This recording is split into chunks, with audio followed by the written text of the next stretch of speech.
world. Whoa! You loadies and you ladies can't see. Got a twinkle in my eye. That's right. Hit the lights and you'll find a surprise. 'Cause there is something underneath my drawers. Come on, let your fingers explore. Pull on my motherfucking beats. Pull on my motherfucking beats. Ladies and gentlemen, welcome to the Rum and Regret podcast. I am Andy Drake. Johanna Myers. Nate Tessie, and we drink and we know things. Tonight is Tuesday, February 8th, and our topic tonight is talking about The Legend of Vox Machina on Amazon Prime. Very, very excited. And because Arcane worked out so well with our expert guest, we had to bring in a special expert guest for Vox Machina. Nate, can you intro our guest? Sure. We have with us Sarah Griffin, who is not only the Legend of Vox Machina, but the Critical Role expert, at least as far as I'm concerned. And I'm happy to have you on the show. Welcome. Thank you. I'm happy to be here. Hello. Hello. As always, with all of our guests that we have on the podcast, we need to ask you the questions 3. And this is basically just to get your nerd leanings here and there. There's no wrong answer. Basically, this is our own Kobayashi Maru to get into your personality. Okay. So with that, first question, are you more Star Wars or Star Trek? So studying for this, I know that the correct answer is Star Wars. That is correct, but there is no right answer. But knowing that there's no right answer, I'm a Star Trek original series type of person. Oh, wow. Okay. All right. Excellent. Well, it's been nice having Sarah on the podcast. Next time. Just kidding. Oh. Next question. Are you more Marvel or DC? Marvel for sure. Yeah. And she's back. Okay. All right. Yeah. Welcome back, Sarah. Cheers. Yeah, okay. Thank you. It has been wonderful having you on the podcast. We will thank you for your time. And We'll keep your resume on file. right. Yeah. And what is your gaming platform of preference? I no longer game, but back in the day, my introduction to nerddom was World of Warcraft. So I was getting into World of Warcraft for 5 or 6 years. Vanilla through Miss Pandaria. Oh, with the panda race. Even I know that. Nice. But you could say that technically your platform of choice now is tabletop role-playing games. That's true. That. Yes. Yeah? There you go. Because if I had to pick one, I love board games and tabletop stuff. D&D. Okay. Now, is she part of the D&D group, your Wednesday group? That's how I met Sarah, actually, back in 18, 19? Early 19. Early. You guys started late 18. We started late 18, I came in a little bit later. Right. So I put a Facebook post randomly in the local Martinez group saying, hey, 40-something wants to get back into D&D. Who wants to play? And Steve hit me up on that. He's one of the couple dozen people that responded. He created our group. And then I knew Steve's wife, right? Yeah. And then once we started playing, then she invited me to the regular group that her brother-in-law DMs. And there you go. Rest is history. So okay. All right. So what's your character? So my 2 characters right now, we've got Tangent Force, which Steve is our dungeon master. In that one, I am Tilly. She is the perky little fast-talking firebug gnome who likes to burn everything, whether we want to or not. Yeah, it's amazing. And then our Wednesday group, which right now actually my husband is being the DM for to give my brother-in-law a break. Everyone wants to be a forever DM. That one is Ella. She is a Circle of Stars, Twilight, Druid, Cleric, multi-class.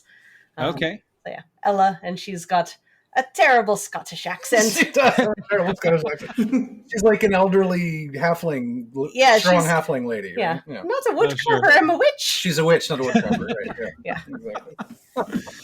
Excellent. Nate, what's your character in this? Oh, geez. So in Tangent Force, I play Rogon. He's a big, like, silver dragonborn cleric fighter guy. Your kind of big bruiser tank.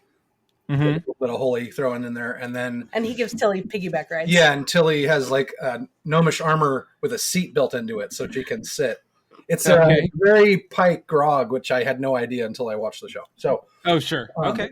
Anyway, and then in the other game, what am I playing? Oh, Dex, who's he's like a 2.5 foot little kobold lizard guy, but he's an artificer, so he makes magic things, and like he basically looks like the Predator, and he has different like weapons that come out of nowhere and rides a mechanical spider. It's pretty fucking cool.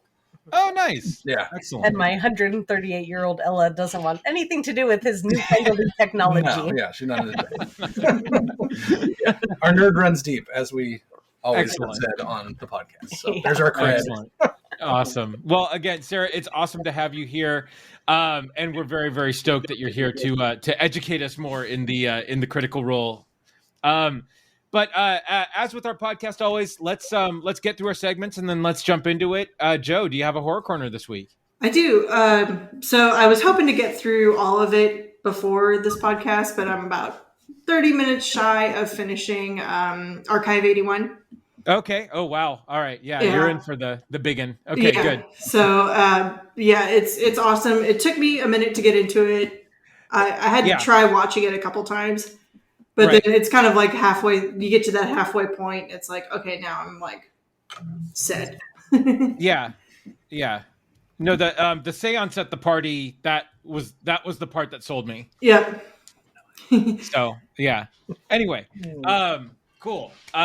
Anything else? So I just heard today that, so there's a new A24 movie coming out. It's called Men. It's by Alex Garland, who does Ex Machina and Annihilation. Ooh. Okay. So that's coming out in 2022, and hopefully we get another awesome Ben Salisbury soundtrack to go along with it. Yeah. Please, this is all I want in life. Has anything supplanted your Dune soundtrack yet? Actually, the Atticus Ross, Trent Reznor, Ben Salisbury mix is pretty much taken over my life. Yeah. I figured. Okay. The only thing that's really taken that over has been the Pull on My Beads of Love, right? But that too, yeah. That's been in my head straight for a solid week. Yeah. But so the premise of this film is a young woman goes on a solo vacation in the English countryside after the death of her ex-husband. So we'll see what craziness happens on that front. Right. Hijinks ensue and you get Right. Not in horror corner. No, not in the horror corner. You're right. Yeah. There's such thing as slapstick horror, it. Oh, dude, yeah. Sean. Yeah, there you go. Right. Yeah. Right. Yeah. But yeah, that's my short, sweet horror corner for the week. Excellent. I will also keep the streaming service selection of the week short. Just to piggyback the last time we podcasted with what Nate said about Peacemaker. Finally got into Peacemaker. Oh, so we have not skipped the intro dance. We are caught up.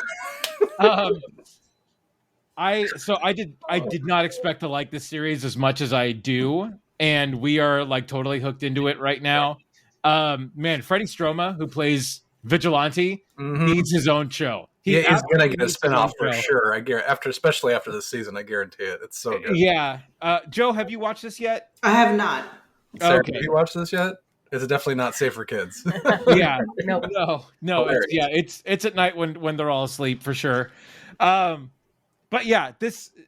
I didn't have really high expectations for this, but man, this has just shot to the top of the list of what I've been watching, and it's so fantastic. So I will leave it at that for tonight. Nate, how's the Marvel Minute looking? Yeah, Marvel Minute's looking medium girth, not crazy. Just kind of perfect. It's the Goldilocks zone. Yeah, it's a good size. It's a good size. Right? Yeah. Golden ratio. It's the golden ratio. Thank you. All right. Yeah. Let's see. So not the size of your Marvel Minute that counts. It's how you use it. How many minutes of content they put out every year? Good God. Right.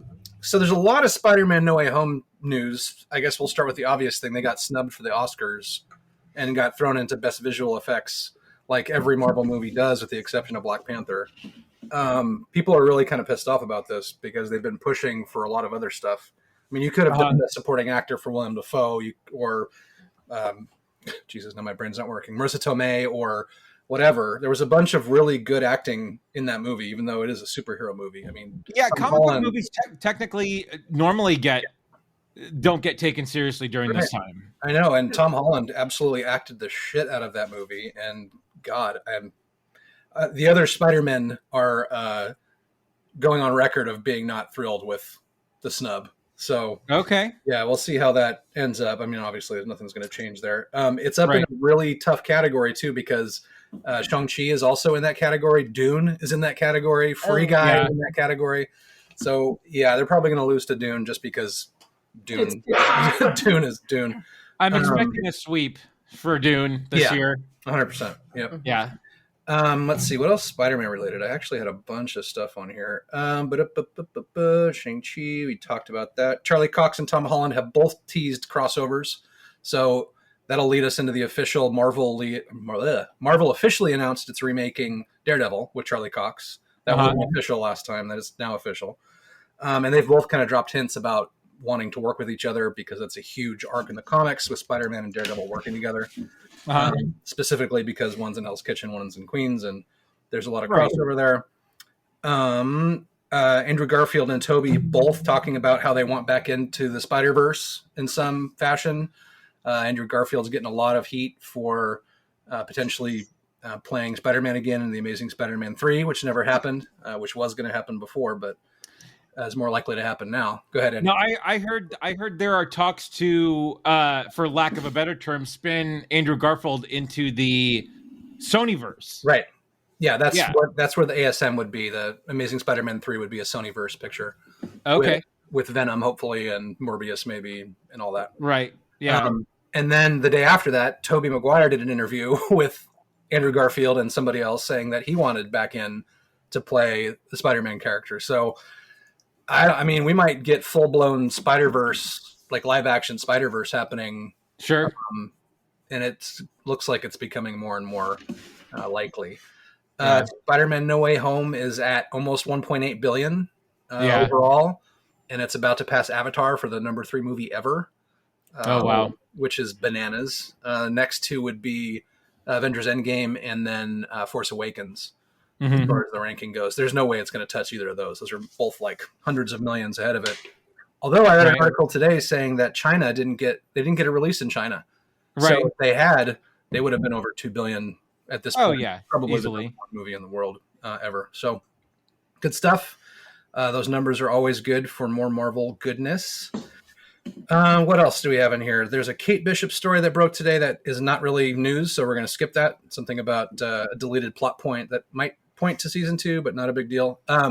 Dakota Johnson was cast as Madam Web, so 50 Shades of Grey fame. Right. Cast as Madam Web, so another Spider-Man adjacent story. This is how they get like multiverse travel into the MCU, because that's what Madam Web's deal is. Okay. Travel the webs of life or the web of time. I forget what they call it. Right. Spider-Verse. But it's cool. So Dakota Johnson's going to be in the MCU. It'll be an interesting story. We'll see how it happens there. They also confirmed the Punisher. John Bernthal's coming back. Oh, cool. In the MCU. Then right after that, there's a rumor that they might recast Jessica Jones, which would suck because shame. Yeah, because Ritter just killed it. Role. And that I finished watching that recently. That was really good. Yeah. What else? Had one other thing. X-Men 97 is coming out next year. So the reboot in the X-Men cartoon from the 90s.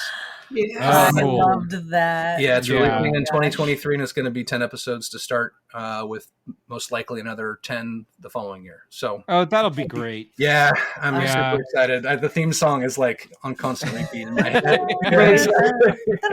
It's also Andy knows. How do you know Charlie? I always ask you this question. Charlie. Oh no, I just found him. Oh, gotcha. Okay. Yeah, I found him. When did I start? Oh, so his Game of Thrones breakdowns were epic. Gotcha. Were like I mean, because he knew all the connectivity between the families, and I believe he read the books and everything, so he sort of knew everything. So that's how I found Charlie initially, and then realized that he did all of the CW shows, all of the Marvel movies, all of the basically, anything that I watched, Charlie did a breakdown for. So yeah, so that's how. But yeah, mainly I believe I found him through Game of Thrones. So, yeah. Gotcha. Perfect. It's okay. You're good. So the reason I brought that up is that Charlie has this multi-million following YouTube channel, and his main intro music is the X-Men 97 theme song, which is amazing. That's why it's always on repeat, because I'm always watching his stuff. So, and I think that's all I've got for the Marvel Minute today. There we go. There's your outro. Nice. All right. So we've made it. We're here. Yeah. So for those of you who don't know, this is The Legend of Vox Machina is an animated show based on the Critical Role YouTube D&D series, streaming on Amazon Prime right now. We're 6 episodes in. And there are 6 more. Is that correct? Yeah. Yep. And already ordered for a season 2 for 12 Right. Right. Yeah. So let's get into it. Sarah, can you give us sort of your history with Critical Role? Sure. I was writing down my timeline and realized that it's been a while now because it's been a while. Oh no. Yeah, get a little stained in here. Critters will know. Right, it's from the show. Yep. Critical Role started as a home game, just nerds playing D&D around a table back in late 2012, and they actually started in Pathfinder. Nice. And when 5th edition came out mid 2014, that was when they got kind of picked up with Geek and Sundry with Felicia Day to see, hey, do you guys want to try this whole online streaming, Twitch streaming thing? So they started streaming their first campaign in March of 2015, went through the end of 2017, and they started campaign 2 in 2018. And that was about when I got into it. Okay. I was actually on maternity leave with my son and needed a way to pass the hours and hours of, new babydom and, all that stuff. Yeah. So I jumped in and everyone was like, oh yeah, it's perfect. They just started like a new campaign with new characters. So it's a really easy jumping in point. But I am like an all or nothing nerd. Like if I'm in it, like I'm in it. So I'm like, no. I know it. They just started campaign 2, but I'm going back to campaign 1. Right. Yes, a completist. Yes, I am very much a completionist. Which was what, 140 episodes and how many hours? Like, good Lord. So it took me about a year to catch up to real time. Joe just started, right? Didn't you just start campaign 1, Joe, or you were talking about it? I just started campaign 1. Yeah. Okay. I mean, and I'm so happy I did. I'll be honest. Like listening in order, campaign 2, it is a pretty independent story. But there are just little things that call back to the first campaign. Right, of course, yeah. That like are so awesome. If you know it, you feel like I'm part of the club. Yeah. But yeah, so I between maternity leave and like my train rides for my commute to work all of that. Listening, it took me like a year to catch up through all of campaign 1 and like half of campaign 2 at that point. Wow. And then I listened along with campaign 2 live for the second half of it. And then we went and watched the campaign live premiere of campaign 3 in the movie theaters. Which was nuts. Yeah. How popular they had gone at that point. Yeah. But it's a trip going back. I rewatched the original arc that aligns with the story that's in some of the episodes of Legend of Vox Machina. And they're like, yay, we just hit 10,000 subscribers on Twitch. Right, yeah. And I'm like, oh, little do you know. They were such baby then too, compared to what they look like now. It's nuts. So talk about how your experience interfaces with the Legend of Vox Machina. If you're done with your intro stuff. Sure. Let me scroll down. No, don't. If you have more, continue, please. I don't want to. I'm not trying to railroad your segment. No, for sure. So, Legend of Vox Machina came about through a Kickstarter, right? And because all of the players are voice actors, right. That's how they knew each other. They just happen to be friends. And Vox Machina is who happen to be good-looking voice actors. Seriously, like, in Hollywood, everyone's in LA. But yeah, apparently they took it around to a couple of different like studios and things to try to get it like an animated special, like a one-off. And they were very popular at that point, right? They were. Campaign 2 was done, and they were. It was like halfway through campaign 2, so they, pitched it, and no one wanted to pick it up because they're like a cartoon about D&D. Come on, whatever. Adult, right? Yeah, and so Critical Role was like, you know what? Maybe we'll just put it out for crowdfunding on Kickstarter. They knew they had a solid fan base called the Critters for Critical Role. If you guys don't know, but and they're like, and that way they could keep all the creative license that they wanted to have. Yep. Yeah. So scrolling down, I've got my notes on the Kickstarter here. The most successful Kickstarter ever, right? They launched on a Monday with a $750,000 goal for a 30-minute to do a 30-minute animated special, like a one-off kind of thing. Right. They hit their goal in 40 minutes. Oh, wow. They had passed $1 million within an hour. Oh my God. By the end of the first day, 8 hours in, they passed $3 million. Oh my God. Wow. Which had blown past every stretch goal they had planned. Right. And so they were like, well, what do we do now? Right. So they had to kind of regroup. You get to be in the show. And so originally the stretch goals were to just kind of add time. Like, okay, instead of like a half-hour special, we get to do an hour-long special. Just like that many more minutes of animation. But then when like there was no slowing down, they're like, I guess we're doing a series? Yeah. Question mark. So they brought in the Briarwoods arc, which is one of the hands down best storylines, that was in the campaigns. Yeah. To be like a full blown, and ultimately their funding was for a 10 episode series. Yeah. And when Amazon picked it up to distribute, that they upped it to 12 and pre-bought a whole second season, like before it had even set on scene, before it had been made. But it was record breaking. I think it's still the highest funded video, animated video Kickstarter in history. Oh wow. And there were all these people like, what even is this? And all of us critters are like, yeah. Can you imagine want what the nerds want? Can you imagine being the executive at whatever place that said no? Because apparently they're doing just crazy numbers right now. I didn't actually do the research for that, but it's all over the place, and they're getting really good. So a news article came out recently that it sort of disclosed how much money they're making off of their Twitch streaming. Oh, somebody busted Twitch and released all of the numbers. Oh, sure, yeah. So it was like a hack on Twitch, and it showed they're making millions of dollars. It's like $9 million a year.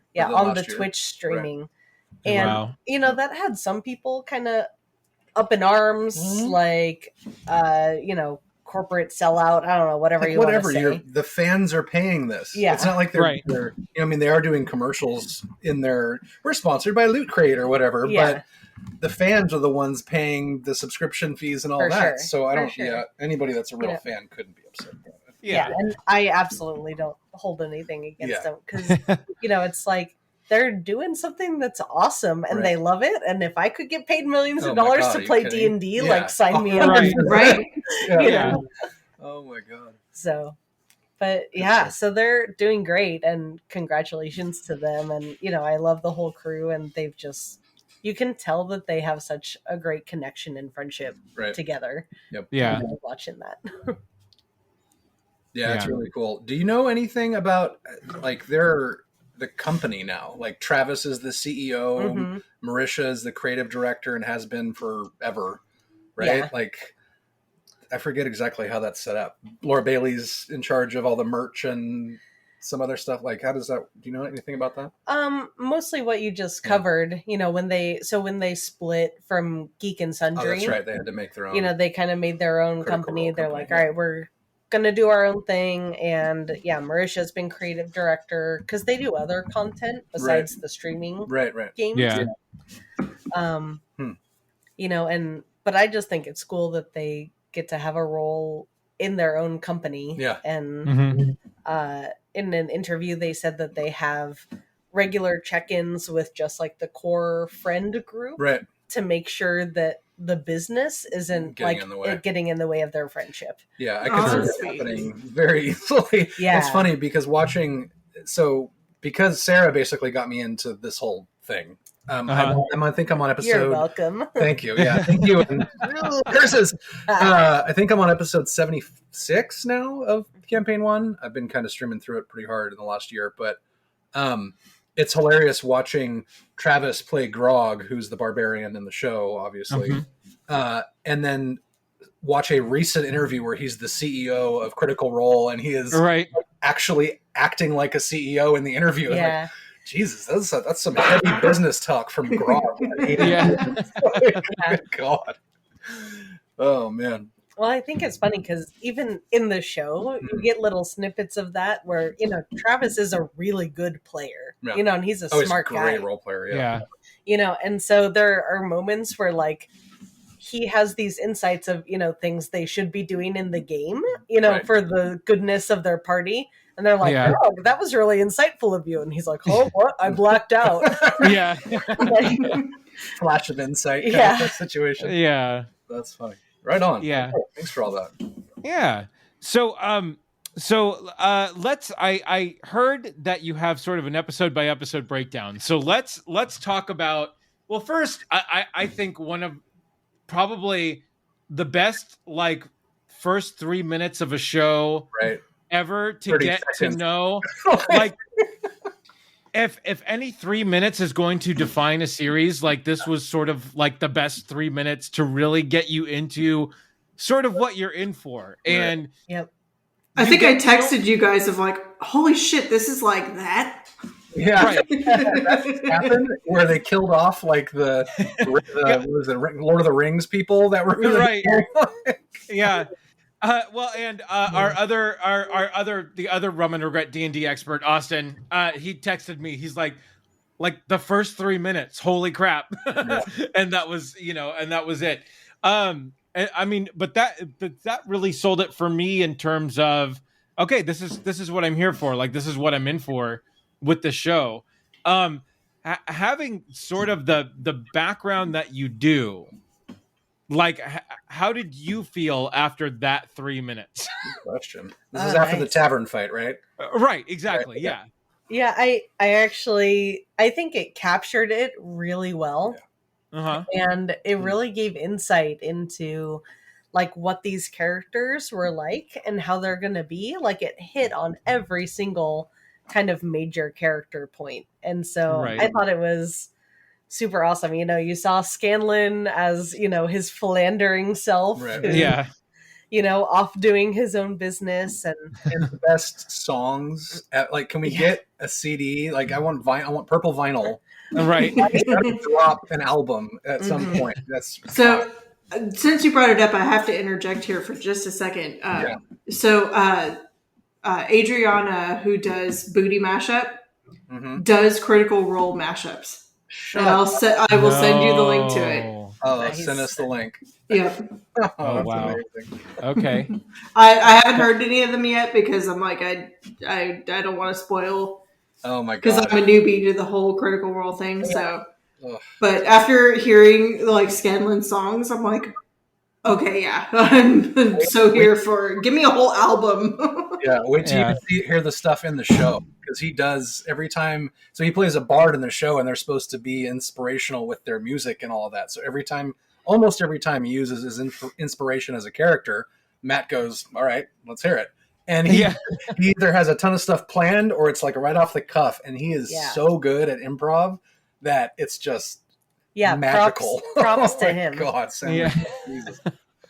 But it's cool seeing, because in the game, a lot of what he does is kind of like Weird Al style, exactly. mock covers of, right. of real songs. Right. So he'll pick up like the tune of something and, tweak it for D&D. Oh, he did a Backstreet one recently. That was hilarious. And everyone started singing with him. He was putting the characters and the situation into the song. It was they're hilarious. so good. And, so props to him for sure. Yeah. But, obviously. I keep derailing your conversation here. Otherwise, I'll just sit here and talk for like 4 hours. That's why you're subject matter expert in the house. Yeah, right. But so hearing like kind of the original songs that keep to the essence of Beads of Love and all that good stuff. So sorry, so we were talking about you. It calls out all the characters. Yeah, you're talking like about Sam and his philandering. Yeah, so we've got Scanlan. You've got the twins, Vex and Vax. Right. They very much like. It's only been them, their whole life, and they just look out for each other and, forget anybody else, like Dirty.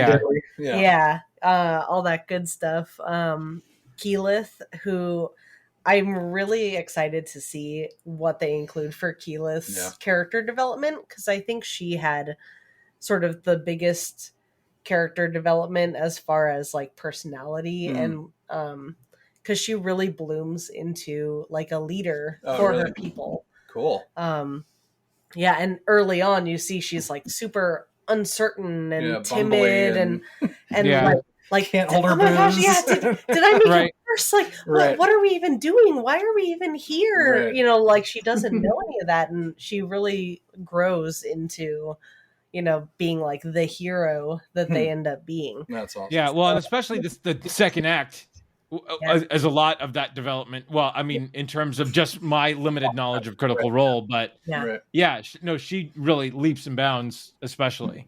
So I think they were able to capture a lot of that uncertainty that was probably pre-stream into those first 5 minutes. Right. Yeah. And then I had to crack up at Fancy Percy when they're all like having a drinking contest. A glass of wine, like even in the fight, he's just dodging things and like, oh, if I'm not, nah, and then somebody gets in his face and he pulls out his gun. He's like, really. I love that, and Pike really being like the glue that holds them all together, and her and Grog and their relationship is just awesome. I did not expect Grog to make me want to cry. I was like, oh my god. What if we could do without you, Pikey? Like, I just want to... Somebody hug Grog, please. But I love it. And, Ashley as like a player. Yeah, Ashley Johnson from a bunch of shows. Blind Spot and all Patterson and Blind Spot and I mean, she, as a younger like teen, she was in What Women Want, right? And, all these things. Yeah, she's probably like the most like face recognition actor amongst all of them, and so during like the Briarwood arc, and we'll get into this, I think maybe later for the other episodes, but she has to kind of pop in and out from playing because she has. Yeah, because she has other like acting commitments, so she can't always be there for the D&D game. And she's like early Skyping, like the beginning of that technology, Skyping into the group. And it's funny when you're watching the YouTube shows because the screen changes from like a little tablet to a little bit larger to a TV in the back to a thing. And like the technology gets better and better. It's literally like someone FaceTime Pike. Like, and it's hilarious how Matt Mercer kind of it's the celestial, embodiment of Pike burst through the material plane, and I'm here to help, guys. Like filming the Blind Spot and stuff. It's hilarious. Yeah, which I haven't seen Blind Spot, but I've heard that she's dropped like little D&D Easter eggs in there. Oh no, she's for like coffee cups. I have to watch it things again, like that. But I'm sure. Oh no, she. So we watched that show religiously, and she definitely plays a total dork. Like, I mean, we're right here. No. But I mean, she's the tech guru of the crime team, right? Right. And so she's, and then, but no, she definitely sort of hits that. She hits that point several times over the series. So yeah. So yeah. Joe, what were your sort of thoughts on the first 3 minutes? Holy wow. That's how it started. And then I want to go out drinking with all of these motherfuckers. Right. Yeah. Yeah, it was awesome. I'm like, okay, it's super adult. Right. And the adult fashion that I'm like, fuck yes. Right. Yeah. So Nate, I mean, do you want to give your I like your first impression views of that time frame? Yeah, I'll be quick. I just watched the first several again today and not sure how I missed this before. Just the intro 30 seconds when Matt Mercer's talking about the world, and you get it's literally like the Lord of the Rings analogs up on the top of the hill. You've got like the halfling thief, you've got an elven archer, you've got the old wizard, you've got the ranger in the background with the sword, and you've got the dwarven fighter. And then like they're dead. Right. 2 seconds in a gruesome fashion. Yeah. Like I love one of the characters gets their head sliced off and it lands on top of the halfling. Like the eyes are in front of his eyes and they're just screaming, "Oh my god, what the fuck?" Yeah. That as soon as that hit, I was hooked. Even if I didn't know anything about Critical Role or the show or anything, I would have been hooked. So I actually didn't know anything about Critical Role, and that is the moment that sold me that I was like, oh, I'm watching this show. Gary fucking T. And then what a way to open a show. I mean, the first couple episodes are very strong. The first episode specifically is incredibly strong. It goes through a lot of the kind of classic D&D tropes, which you love to see in any show, but then there's a lot of nods to other shows, a lot of nods to the classic D&D show even. Mm-hmm. And then, I mean, they show you a dragon in the first episode. There's right. The little lamb caused all the mayhem, and then giant blue dragon, and they all almost get killed. But so first 3 minutes, I absolutely loved. I love the bar fight. I loved the Keyleth puking in the Knoll's mouth, and then the Knoll puking everywhere. Scanlan trying to pluck the rose from the barkeep's daughter. Oh god. Yeah. And I want to know, is the barkeep a reference to a character that changes into a minotaur? Because that's amazing. Yeah, the barkeep is actually a Kickstarter stretch goal. No way. Yeah, they said it as a fan created character. Oh, that's awesome. So anyone who was a backer got to participate in this kind of like, pull mind think tank of making up a character. That's great. Okay. So that's how they made up who this barkeep was. Right. But I feel a little like, hey man, that was my idea, but not really, because that's kind of the character I'm going to play in our next campaign. We're already building our next character. Yeah, because that's how D&D works. Right, You're always like, your next character. Yeah, but it's like burly like bartender minotaur who like grows and. Very cool. But I love the fact that we now know canonically that Scanlan wears a thong. So beyond that was at the end of he's wearing pants. Yeah, episode 1, also known as Scanlan's backsack. Right. Anyway, that was my long way of saying my first 3 minutes were amazing. So yeah. So what are Sarah? What are some of the other things that you picked up in the whole of episode 1?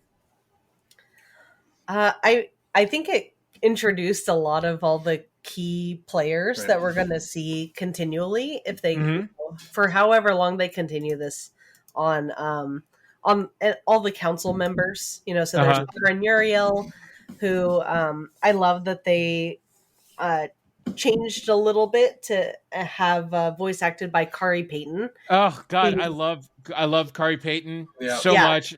His work as Cyborg, his work as Cyborg alone just stands for itself. But King Ezekiel, man. You got a tiger. How D&D can you get in the zombie apocalypse? Exactly. Right. So he was a guest player. the second he spoke, I was just like, got it. Nice. Go ahead. What were you saying? Oh no, he was a guest player in campaign 2. Oh, nice. I didn't And, know that. No way. Yeah, he played Shikasta, who was like a blind cleric character who came in and kind of saved them all from gnolls. Oh, that's Like awesome. Oh, no way. That's low great. levels. Yeah, we should probably talk about the cast at some point too. All these guest speakers, but let's finish Yeah. episode 1 and then we'll ping that Oh, because man. that's huge. Yeah. But yeah, so quickly, kind of running through the council. You've got you have the sovereign, you have Allura, who's the blonde 2-braided mage, who's like a huge part of the whole Vox Machina and even farther storyline. Lady Kima, who's the shorter paladin. I think she's halfling paladin. Yeah, full armor. Mhm. Yeah. Who are you guys? Oh, She's right. badass. I love her. You actually, Joe, you'll meet her soon. She's in the beginning of like the first main arc in the web series. Yeah. Okay. They actually save her in that first main arc, I think. Yeah. So they kind of rewrote. Well, they kind of rewrote. The reason I say that is because they rewrote it for the show. So Yeah. no spoilers. Yeah, it kind of comes in at the very beginning of campaign 1, first few episodes, is Lady Allura has sent them all to go find and help Kima, right? Who's gone missing in the Underdark. Yeah, very cool. Yeah, and even some that weren't mentioned by name, like Seeker Assume, he's the other little halfling. He's like the master of secrets, whispers, that kind of guy, and all these things. So, they just have all the big players there and are setting it up for General Krieg. David Tennant as General Krieg. Oh God. Oh, so good. I mean, jumping forward when he became the dragon in what was it? The second episode, the end of the second episode? Alert! Yeah. Spoiler alert. We find out that he's the dragon in episode 2. Yeah. Yep. Right. But dude, I mean the modulation on his voice at that point was just like so terrifying. Yeah, the whole nothing but insects line that he has when he's trying to destroy the group in his lair is just just chills. Yeah. Now I have 2 dragons that I have affinity for. Right? Which ones? Him and Sean Connery? Let's dig deeper into this, Joe. Sean Connery, Draco's dragon, right? Oh no, Smog! Come on, Cumberbatch. Come on, Yeah, Sean come Connery on. for life, man. I am the last one. Oh, no, Sean. I can't think of Sean Connery that way. I just can't. Fair point. David Tennant Right. and Cumberbatch as dragons, I can't think of that way. Yeah. So you're thinking more like 007 Octopusher type stuff. Joe's the meat in a General Krieg small sandwich. Oh, God. I was trying to be delicate, Andy. Come on. Where our podcast is anything but. What do they call that? That's an oblong Oreo? How would you even... I have never mind. no. It's a Ouroboros gone way south. What else do you have for episode 1, or we're going to be done in this smut trap forever? I know, right? It's all downhill from here. Yeah. So a couple of fun Easter eggs that we have in there is we'll probably touch on this a couple of times, but we've got our hidden Mercer instead of a hidden Mickey. So soldier in every episode. Yep. So that was a surprise to him. Even. Oh, really? Yeah. That's amazing. Yeah. So all the art creators, they made this model of guard number 1, who looks just like Matt Mercer. With the hair part in the middle. He gets peed on by Scanlan in the first ep. Yeah. So he's in there for that one. And then another one that was really cool is when they go to the village, the fisherman, voiced by Matt Mercer, but the fisherman's 2 kids. The little boy is Sam's son. Oh, no way. And the little girl is Liam's daughter. Oh, that's great. Oh, that's great. So their kids get to have a little cameo role as fisherman's son and fisherman's daughter. Very cool. Nice. That's super cute, and I love that. And I think also in general that we started to see in episode 1, but especially into 2 with the dragon battle, I really loved how they started to roll in the D&D abilities and how they portrayed that in the animation. Sure. Yeah. So Vex is a ranger, and she has her favored enemy as dragons. Right. Which lets her be able to sense when a dragon is nearby. The head pain, and so portraying that as like the ringing in her head, that sort of thing, I think is just really well done. Yep. How it's like, oh, I understand why she has this ability, but it's not like, casting a spell kind of thing. Yep. And you see that so much throughout getting into episode 2 with the amazing battle. Oh my god, with Grimscythe, like so good. Being able to see, Scanlan will play something, but you see like the purple swirl of magic go, and Pike powering up Vex's arrow with holy power, and so I just think all of that is really like seamlessly done. I love how they did Scanlan's hand.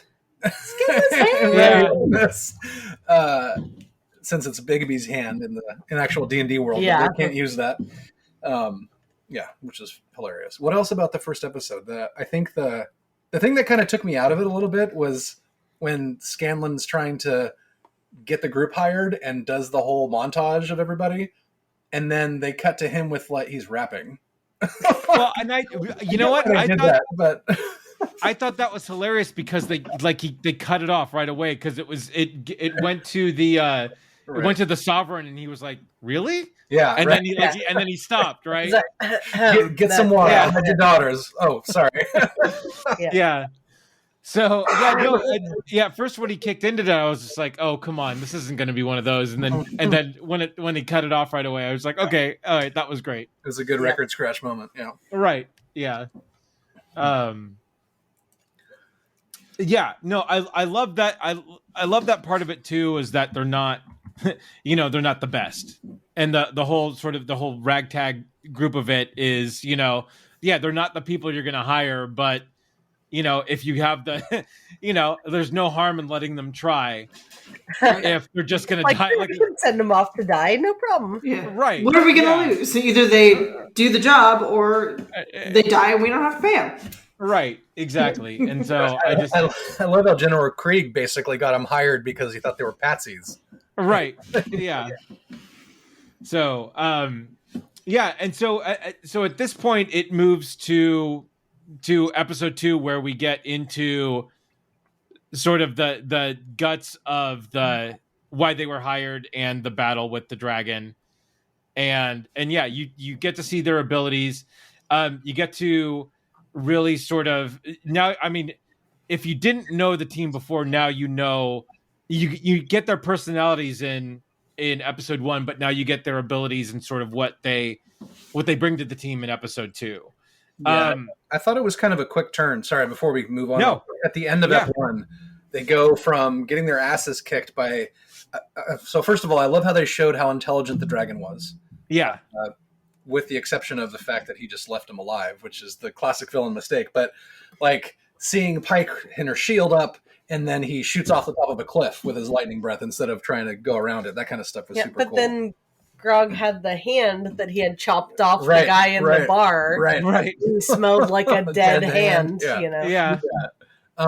I thought it was a very quick turn from the fuck this, there's no way we can kill a dragon, to going back to the village and like these people that they didn't even know are all slaughtered, and then they're all like, we're gonna kill a dragon. Like, right.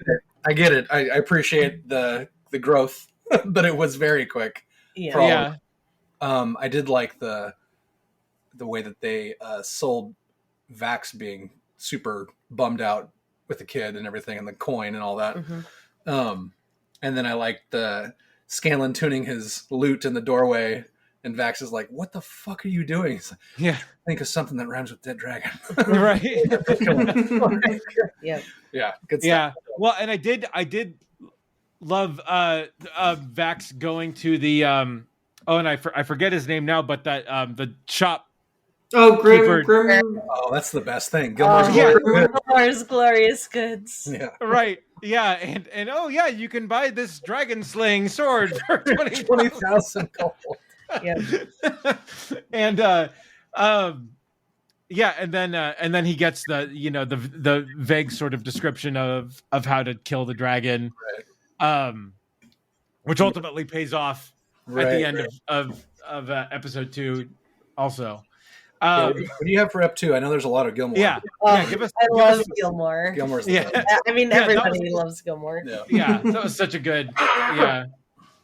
Yeah, it's that one's another really cool from like a casting perspective because Gilmore is super fan favorite. Everybody loves Gilmore, and it was really hard to kind of envision anyone besides Matt like playing Gilmore. But I've been really impressed, and saying this as like a white lady, but at their attempt to incorporate people of color and actors of diverse backgrounds and all of that, and well, it makes sense too who Gilmore's supposed to be. Like the swarthy Middle Eastern flavor, kind of. Yep. So he's from Ankara, which is a very like deserty Middle Eastern kind of based culture. So getting an actor with more of that kind of an ethnic background, they put that out there. Made sense, yeah. So Sunil Malhotra. Yep. Yeah. He came in and I thought he did such a good job, and you got to see the interaction of like him and Vax flirting, which I love. That was so awesome. I shipped them so much. Oh yeah. And, even just in the bar fight, Vax is like, the guy, look at you, you're too scrawny to tickle your own pickle. And he's like, oh, you're offering to help. Right, yeah. Yes. No, wait a minute. Fuck you. All I wanted was a hand. Right. I like how they're playing Vax, for sure. Yeah, and I love that they're having that kind of open representation. Yeah. Because I think D&D in general has been very much like a safe space for the LGBTQ community and, representation and expression. And so I liked how they are showing that for Vax, who's, confirmed by Liam in some of the interviews and stuff that they've done. I like the way they're doing it too, where it's just like, that's completely just who he normal. is. Yeah. Like everybody, it's not a big deal. They're not spotlighting anything. It's just character. Yeah, it's there, and you're right. It's not. They give him a little bit of shit about flirting with the dude, but it's all good. It's hilarious, him and Gilmore though. I know. Yeah, it's so funny, and So for Gilmore's, I got to go into, there's a couple of like Easter eggs in Gilmore's shop, which, I love. And I was going through like frame by frame. Were you really? What else do I recognize? What do I know here? One of us. Yes. But the two big ones that stand out are actually like Easter eggs for campaign 2. And so there's like a red weasel, like a little stuffed weasel. Weasel. So that would be Sprinkle, who is a pet of Jester. Oh, really? Nice. Yeah. So Jester is a blue tiefling girl. I do a cosplay. Oh, I meant to send you guys a picture. I'll send you a picture. Okay. So there's a little stuffed Sprinkle, and then the book that shows up when he's like, "Are you here for pleasure?" Tusk Glove. So that's in in campaign 2 they have the just like Tilly, my wizard. Right. They have a very like book obsessed wizard. Like, are there any good books here? Are there any spell books? Can I get in? Give me all the books. Right. And he like walks into the shop and it doesn't have any magic books, but he rolls such a, high investigation check in the game mechanics where it's like, you got to find something. So he finds just this pile of like smutty adult novels. And so one of them is called Tusk Glove. That's and, that's funny. It's sort of gotten adopted as like a, critter fanfic topic. And it's hilarious. Funny. Are there any other Easter eggs in the shop? Because I think I know one that you haven't mentioned so far. Go for it. So there's a sandal under glass. Yeah. That's a Gary Gygax reference. Oh yeah. The creator of D&D. Yeah, always wore the leather sandals everywhere, and apparently it's a Dragon Con or a Gygax Dragon Con reference. Yeah. Oh wow. Sandal, so they put it in the show. That's amazing. Like under glass. I love it. Well, it's one of those things. I was looking at it. I'm like, I feel like I should know this. Yeah. Like, leather sandal. Yeah. So that's funny. But yeah, I love Gilmore. Love Vaxing Gilmore and his shop, and it's amazing. But I think for the rest of episode 2, we got to get into General Krieg. And, his involvement. David Tennant, good God. So good. And even in the very first, beginning scene, he's giving the rousing pep talk to the soldiers. Right. And then he's like, a storm blowing in tonight. You can do a little voice better than No, I can't do his accent though. Man, that was good. But yeah, and so that was so good, and he, it's done in such an epic way. Yeah. And I'm so happy that they made this be the storyline that they did. 100%. Yeah. Because with the Kickstarter, it was sort of like a vague, we'll do some pre-stream kind of original story, level 7 or something like that. Right. But it wasn't specific what they were going to do. And so the fact that they did Brimscythe, which is a lead up into future Chroma Conclave, which is one of the major story arcs of the Dreamed campaign. Yep. I'm so happy that they did that. And so it was so amazing to get to see the blue dragon, and you see all the foreshadowing for the 5 colors of the chromatic dragons. There's the rug the on rug the in the hidden room. Yeah. Yep. Right. All that stuff. So I'm just I want to see more dragons. Me too.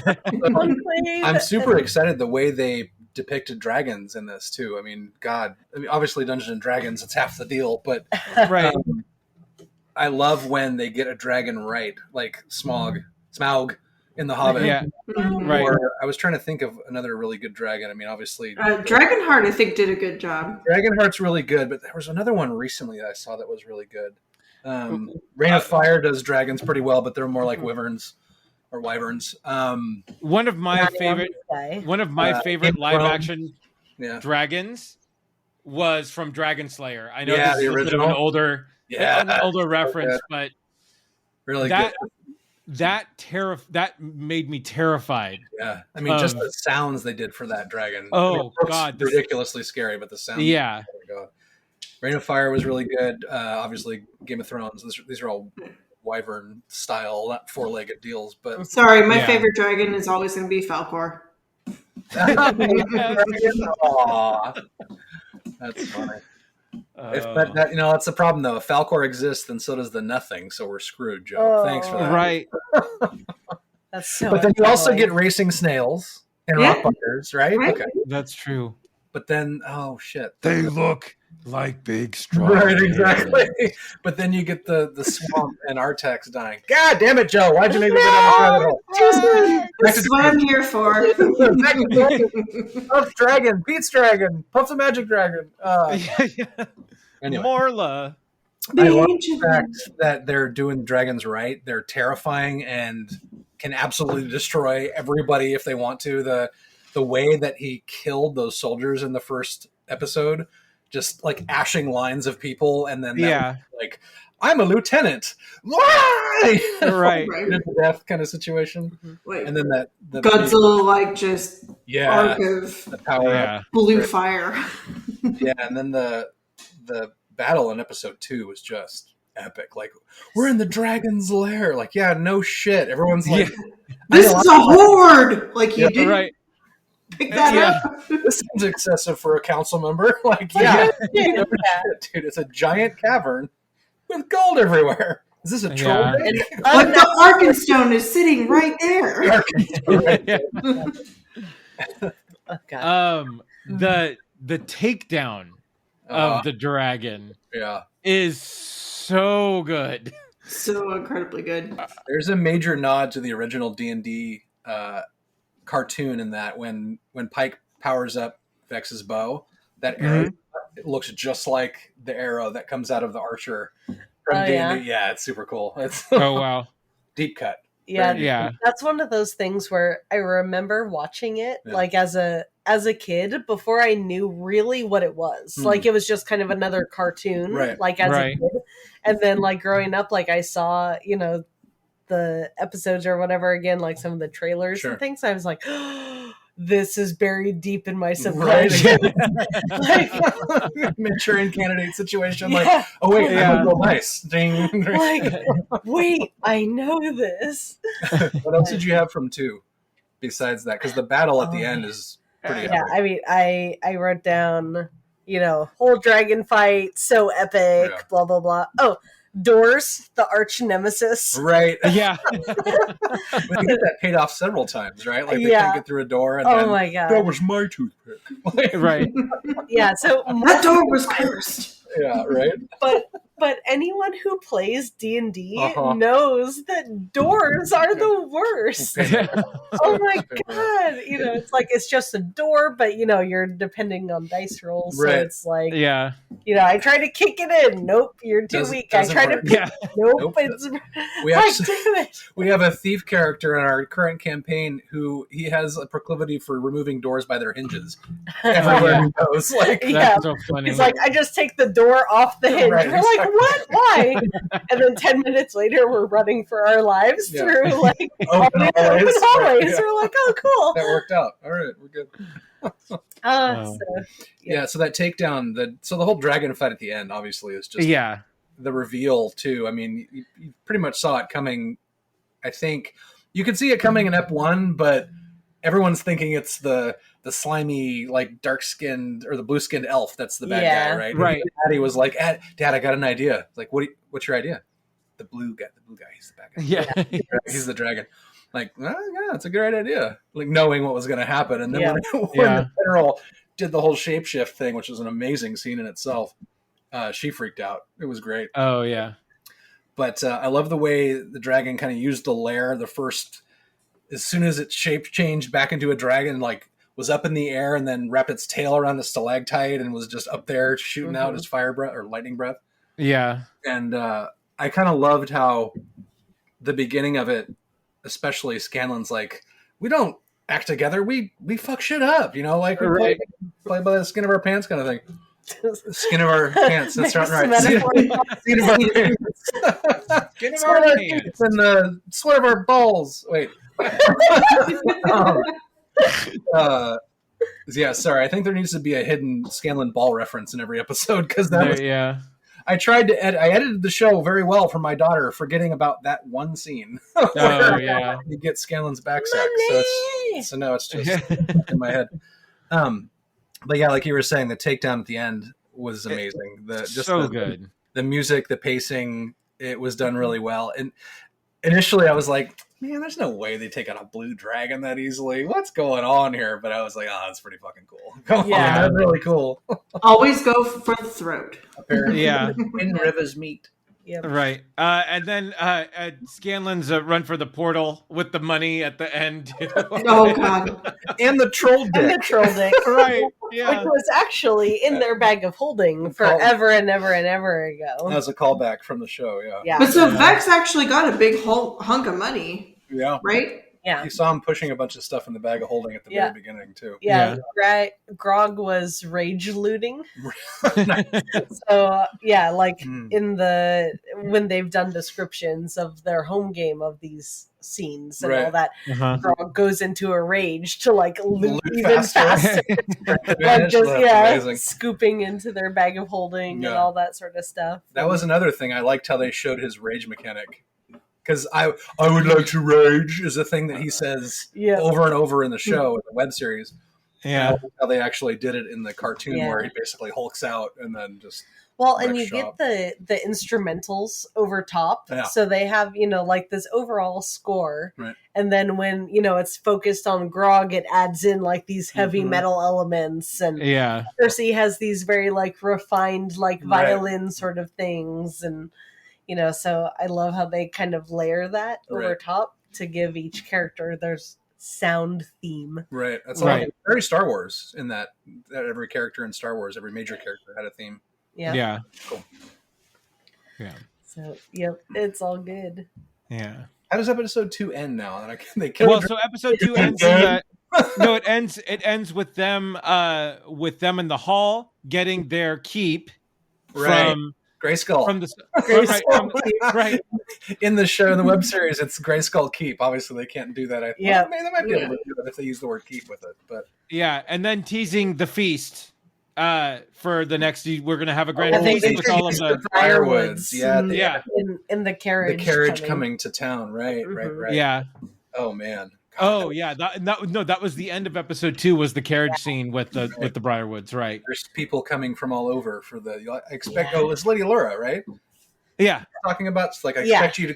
Hopefully you'll come. There are people from all over, far and wide, coming to the. And then it shows the whole carriage cut thing. to their carriage, the spooky carriage, which is one of kind of the instances where I actually like how they did it in the show more than it was in the stream. So in the stream, it was specifically like a meeting with the Briarwoods. Oh, gotcha. And so, Uriel invited Vox Machina and said, we're having these, they're planning to build like a bridge for a trade route up to Whitestone. Okay. So it's like, hey, we're going to have this kind of diplomatic meeting with the Briarwoods. And so that kind of reveals Percy's backstory a little sooner before they even go in. Gotcha. And so I actually really like how it was this sort of grand ball with dignitaries from all over. And then, beginning of episode 3, we get this incredible introduction. Right. We get the flashback scene, nightmare scene of his family. And then they're just at this big grand ball where there's diplomats from everywhere. Everyone's and then they're like, from Whitestone, Lord and Lady Briarwood. Right. And he's like, zoom in on Kill him. Bill, and like so that was so good. And I actually really like how they did that in the show version. So and the buildup of Percy telling the rest of the team not to mess up this night. Not decorum and restraint, or what is it? Protocol, and Grog is curtsying in the background. And then the second they get there, the second the Briarwoods get announced, like Percy goes all stone and just like Nate said, Kill Bill. Just I'm gonna take a wild shot in the dark. Joe, your favorite character is Percy. Actually, no. Scanlan, then Percy. Scanlan, then Vex. Oh, right. All right. Interesting. As it gets darker, we'll see that shift. Mark my word. Spoiler alert. I know your goth heart, Jonathan. Percy. My 90s, 2000s emo girl heart. Just the minute he put on the plague mask, though, I'm like, Percy, what's up? Like, hey, how's it going? Oh God! Like, I'm about to kill you all. No, the thing though, and I told you guys, Percy has terrible trigger discipline. I'm like, you finger on the trigger when he's not shooting. Right. Yeah. Come on, man. Yeah. I mean, I'll give it to you. You're apparently the first person to invent a gun in this. Yes. That comes about. Doesn't he invent firearms in that world? Yeah. So that was, what Taliesin kind of wanted to explore is like, what is the just feelings of like the person who invented guns, right? Like the person who brought that kind of death and destruction unto the world, right? Like, how do you reconcile that with yourself, and what is the emotional implications and consequences of like, that's because of me, like I had this brilliant idea, right, but here's like these far-reaching repercussions and everything. So that was really what he wanted to explore with Percy, and that led to Matt's homebrew gunslinger class. Oh, that's right. He created the whole class for him in the show. Right? So all the mechanics were all totally new, and homebrewed by Matt Mercer. That's awesome. Oh, that's neat. God, he's the best. It's amazing. And you get to see some of that too, like in some of the fights and things. Like there's a misfire mechanic. Right. If you roll a nat 1 when you're trying to attack, and it's like, damn it, my gun broke, like that kind of thing. Yeah. That's cool. No, and that happens. Couple times. A couple times throughout. The 6 episodes. So, What else for Feast of the Realms? What else? Because it focused heavily just during like Percy's hate of the Briarwoods without actually telling you anything that happened necessarily, But and then the Vax Intel mission, because I know that differs a bit. Yeah, too. they kind of rearranged the sequence of events, but I think it was done well. I like how they did it because in the streaming campaign, they actually had Percy use illusion magic to look like Vax, which the Briarwoods are able to see through because they have their own magical abilities. But that allows Vax to go do his own reconnaissance at the same time, which really he doesn't do until like the very end, which I think partially is just kind of like forgetting about the other player that's there. Right. But he Vax in the show discovers a lot more about the Briarwoods than they do at the same time in the streaming. Okay.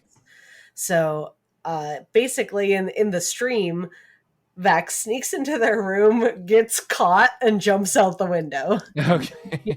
But in this one, he discovers like this whole chest that shows, they're the kind book of with the whispered one. necromantic. Right. Yeah, the huge foreshadowing for for future extensive plots of the Briarwoods, that kind of thing, which I think is really good and necessary for like this kind of this media. Format for sure. This format. Right. Yeah. But I mean, I think it was still pretty true to it. Simon the Snake Belt. You gotta love Simon. Right. That was great. Yeah. And so, like, that was so fun. But yeah, just like that intense, like, he's in there and trying to sneak, and they like find him no problem. He gets charmed and held in place and bit and like you're there like, oh my god, this is not going to end well.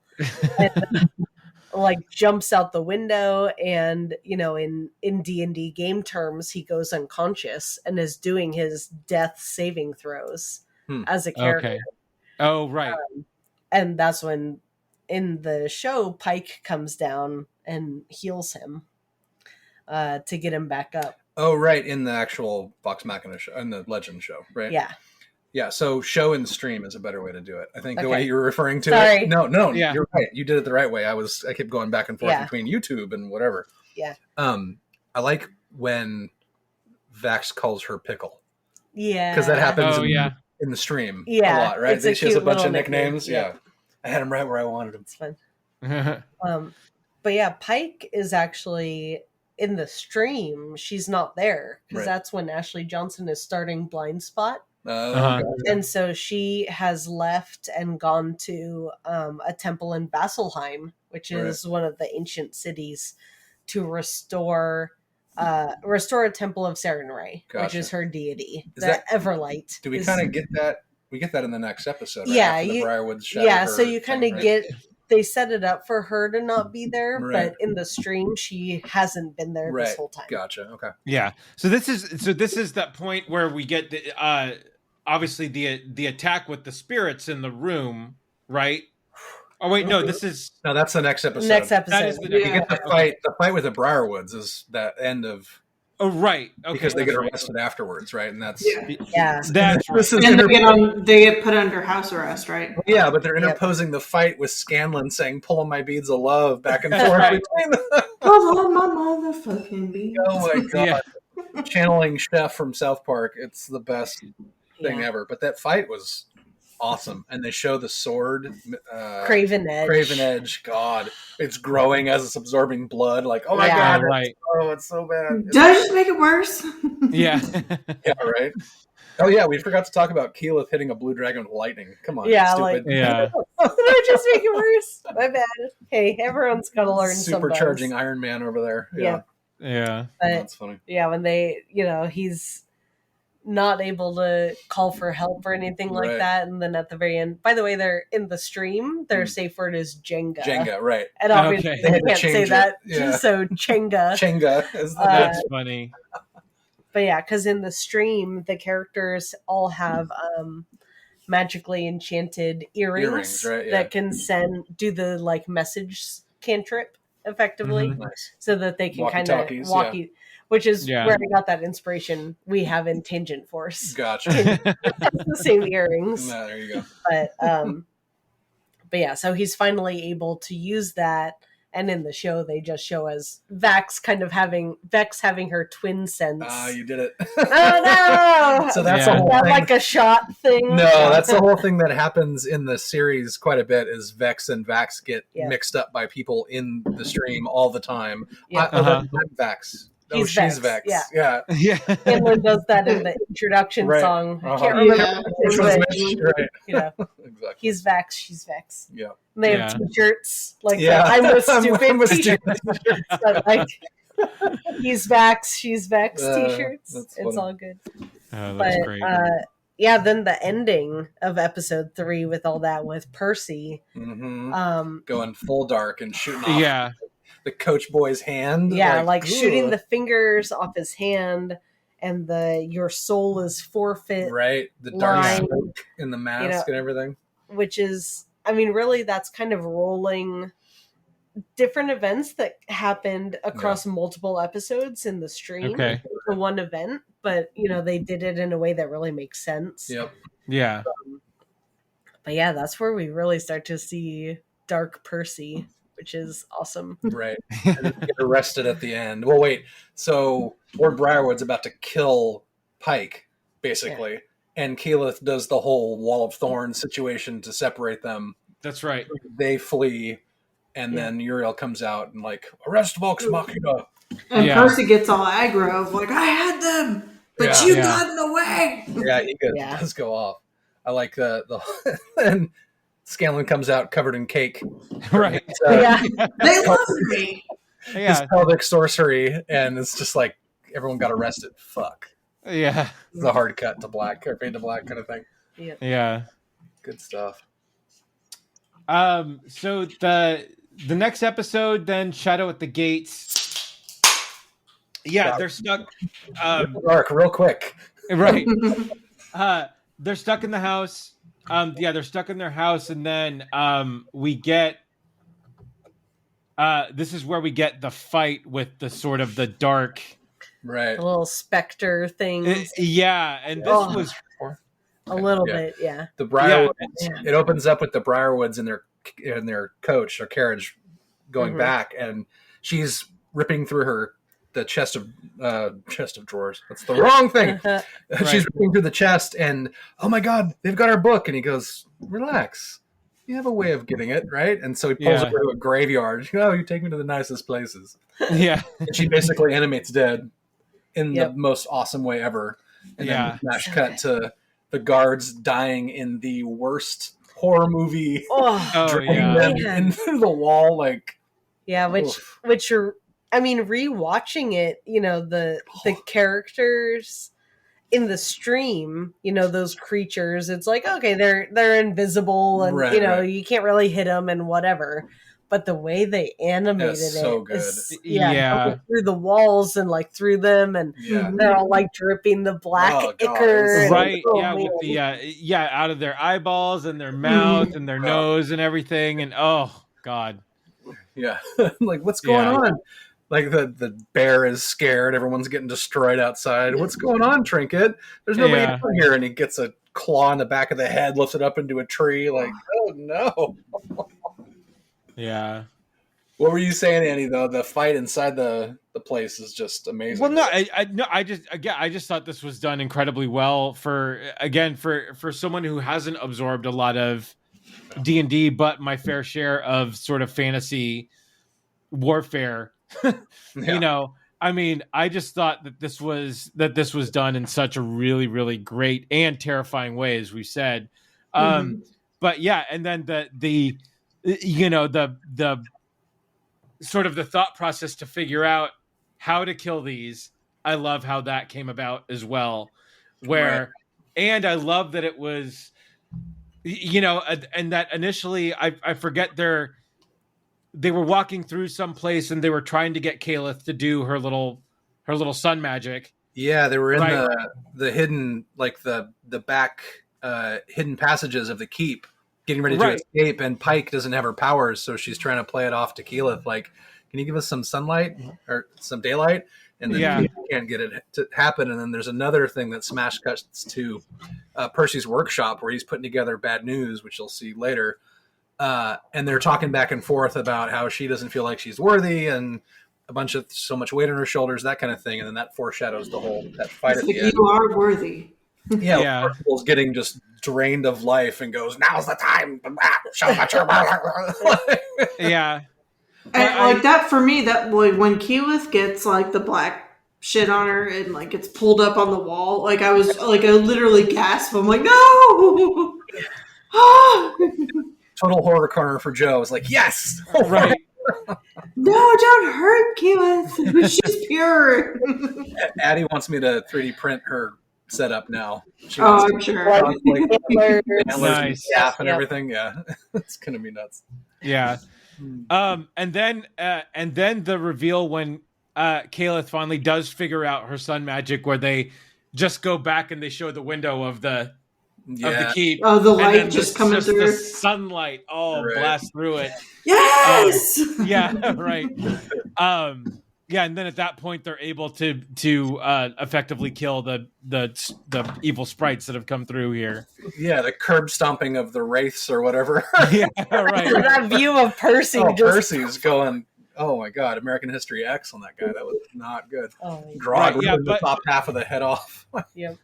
Yeah, but one of them was able to grab the book and bring it back to the Briarwoods. So that happens in the next episode. I'm totally around. No, that's okay. So that's fine. We should probably push through these a little quicker, but okay. That's okay. So, but the next episode is when they're in the cart, right? And they're going to Whitestone. Yeah. And so they get the cart for free. They go back to Gilmore's to try and get like special vampire slaying stuff. Yeah. He catches them and like levitates everybody, like crime doesn't pay or whatever. Right. And they get the holy water, the one vial. That's all they have. Mm-hmm. I like how they highlighted Vex being like, so how much would this cost to your friends or whatever? Because she's a notorious haggler in the show. Yeah, I'd hate to see what he charges his enemies. Right, exactly. Yeah.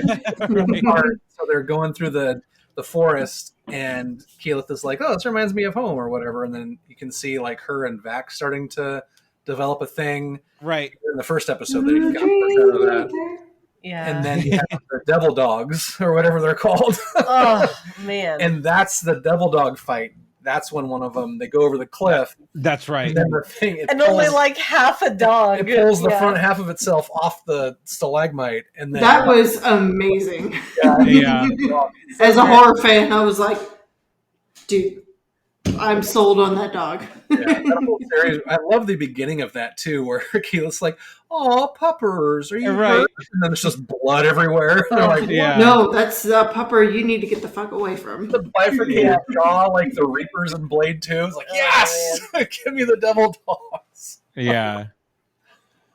Oh my god. Oh, jeez. When you think of like Princess Mononoke too, that same kind of right, the dripping corruption and it was all that sort of stuff. But it was pretty. Oh, but when they're on the like the cliff, I'm like the whole time I'm like, holy water, holy water, holy water, get the fucking holy water, and then it just falls. I'm like, I love that. Oh yeah. I literally was screaming at my TV like, holy water. The animators in general, but also just everyone in the show, you can tell they all watch anime and all put like different anime nods throughout this entire series. Like, especially if you talk about the next episode, I think when they're trying to free Archie. Monahan. Exactly. Right. From Lord of the Rings. they all have their own plan, but it's all in this crazy like mini cartoon, like Right, hand-drawn version. Yeah, exactly. I'm going to turn into an animal and speak to the animals, and Right. I'll do this. Of course, Galen's like, I'll drink all these potions. I don't know what they're doing. They're going to turn me into this crazy guy with a giant dong. And like, Grog's like, I'm just going to go in and kill everybody. Grog's like, Yeah. kill everyone. Well, what about Archibald? What? Oh, that's funny. We are kind of jumping through here. So the Dan beats Snatch Scanlan. Go ahead. What do you got? Oh no, this is where I ran out of time for taking that's my right. notes. Yeah. So this is where it's really going to start degrading. I'm 2 ciders deep. Yes. Allegedly, we'll edit that in post. Allegedly, Right. Let's see. So they basically snatch Scanlan. They have to bail out of the cart. I love the fact that they think Scanlan's dead, and then he levitates up. Yeah, with the purple hand right up. Scanlan rise on the hand and everything. And then I think, is that when I can't remember where they cut the episode, because then they get to Whitestone. They're like, what should we expect? Oh, it's a lush, verdant place with Oh, is this when the tree happens? Right, and I think that's at the end of the end of the episode is when they smash cut to Whitestone, and the Briarwoods are talking about the refinement of the Whitestone, and then all of the villagers come in, and the little girl's like, "Did we win some kind of prize?" Oh yeah. Oh my god! So that was the one point watching this where I actually like gasped out loud and was like, "Oh no!" And my husband was like, "Pause!" Like, what is it? I'm like, "I can't tell you. It's too terrible. It's really bad." But other like fun fact Easter egg, that little girl is Sam's daughter doing the voice acting for that. Poor kid. But yeah, when I saw that, because in the stream, it's just a description of like, the bodies in the tree. Yeah. And so in the show, seeing like these villagers, because I was the same way. Like I thought, these villagers are being brought in. They're saying like for a dinner or whatever. I'm like, oh crap, vampires are going to eat them. That's what I thought too. Yeah. Well, they probably did, and then but then when they handed the little symbol of Sarenrae to the little girl, I was like, oh no. Right.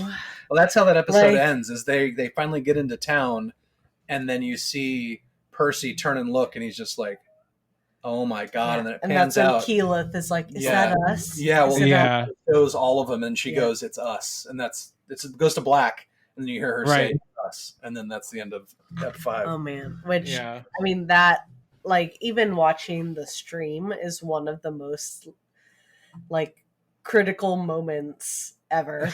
Critical, but. Man, dude. It's like that's where it really goes from like we're just a group of people fighting the bad guys and we're a band of heroes fighting vampires to like this is deep and dark. And wow, I'm trying to remember exactly where the cutoff is. That's definitely the cutoff for the next episode. I can't remember if Archibald gets captured before that or after that.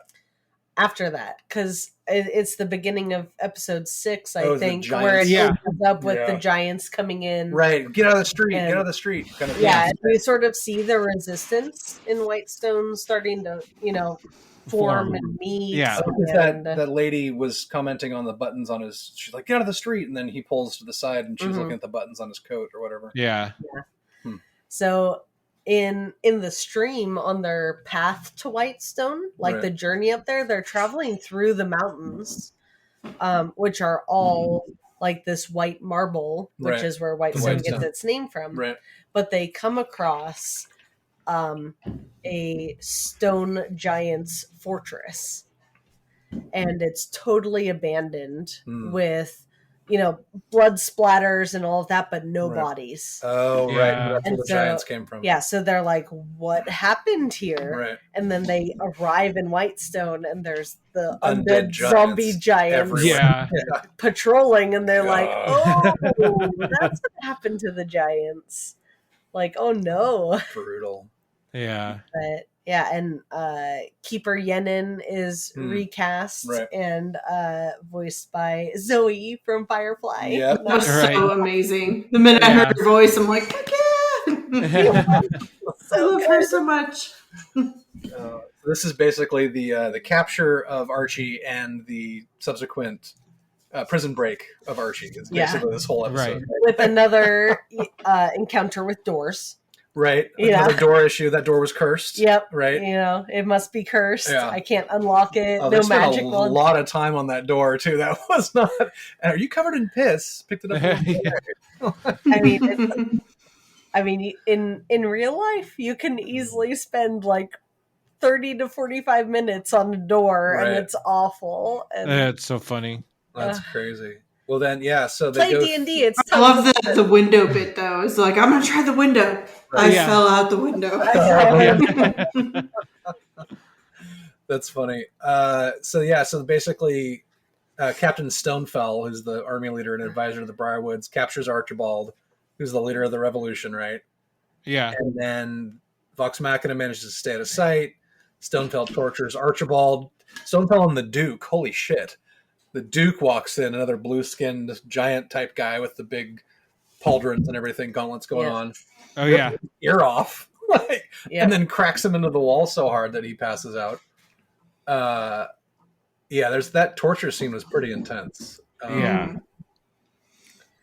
He went way Michael Madsen on that one. So then they basically smash cut to everyone with the brainstorming sessions about how to infiltrate the castle. Scanlan has his solo mission. Percy loves the solo mission that'll fail spectacularly. So let's do that. Then they simplify everything, but then the door. Oh wait, front door team and back door team. Yeah. Oh yeah. Scanlan, back door. But question. That's funny. There's a lot that happens here. We got the whole Percy. There's a lot that goes on. I want to kind of rip through this, even though I don't have the right notes. But Vax can't pick the lock. They have a bunch of problems there. Second team gets in without being detected. Grog finds a barrel full of booze, and he's super happy. Yes. Which pays off the beginning of the episode where they meet with Keeper Yenin in the resistance fort that has all of these ale barrels that are all emptied. He's like, what kind of hell is this? Yeah. I'm going to kill everyone. That's the moment where I was like, me and Grog. Yeah, I agree. Yeah. I feel you, brother. So I want to talk about the sun tree a little bit. Right. She tries to talk to it, which is great. Yeah.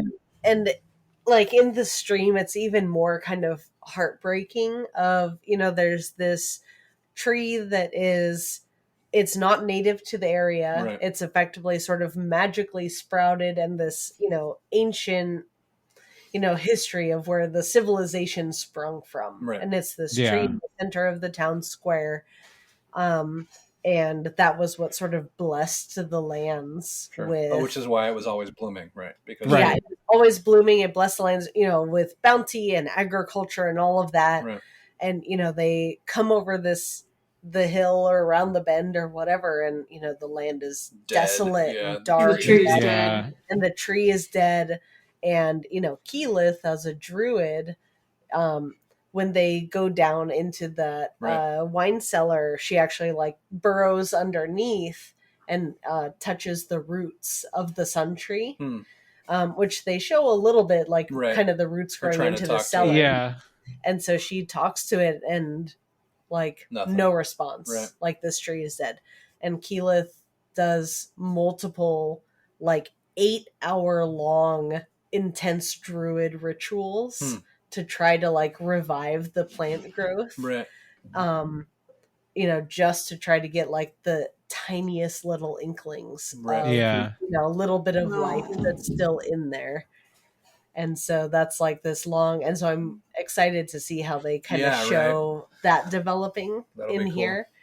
Cause it's this whole dynamic with the sun tree and everything at the town square. Right. And, the symbolism of, Pelor, who is the god who the sun tree is dedicated to, and the Dawn Father they call him. Right? Yeah, Dawn Father. Right. And the Derolos and all of that, and so they sort of bolster up the resistance and insurgents by they start putting up like tagging like signs of awesome. The Derolo family crest starts popping up to try to like bolster the citizenry, to that fight. like, hey, not all hope is lost. There's still this spark underneath and all of that, so it's super awesome.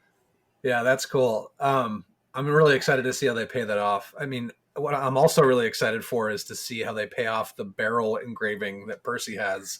Oh yeah. Which, did anybody else get the Arya vibe from that? It's a list. He's got it's his a list. Yeah. So there's 6 barrels in pepper box. Does that show predate? No, the novels predate the show for sure. Probably, yeah. So 6 barrels in the pepper box. Everybody has a list. Come on. Right. Yeah. Everybody has a list. But they actually pay it off and show it for the first time in this episode. And before we get to that point, the show is taking this path, which you see in all these shows where you get these great like sub characters. They're like, oh no, they did something nice. That person's going to die. Yeah. Because the same lady that got him off the street basically saves Scanlan from getting cut down and then immediately gets her head bashed in with a hammer. He comes in from the side, like full on Braveheart style, takes her knee out, and then just flattens her head. This is Captain Stonefell.